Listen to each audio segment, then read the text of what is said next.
Back to our channel. So today in this video we are going to discuss about how to import crypto 8949 files without duplicates in TurboTax. So without wasting much of our time, let's get straight into the video.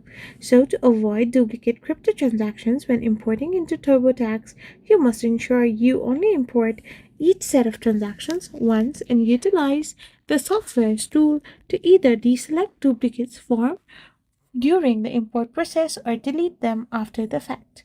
So all you gotta do is simply go to TurboTax. So once you're in your TurboTax account, all you gotta do now is be sure that TurboTax Online does not directly support importing a self-generated Form 8949 as a PDF or a standard CSV file with individual transaction listed. Instead, it uses specialized import methods or integrate with third-party crypto tax software. So you need to simply make sure these things to prevent duplicates, and you can simply import your files or your crypto 8949 files without duplicate using a crypto tax service file or any third-party app.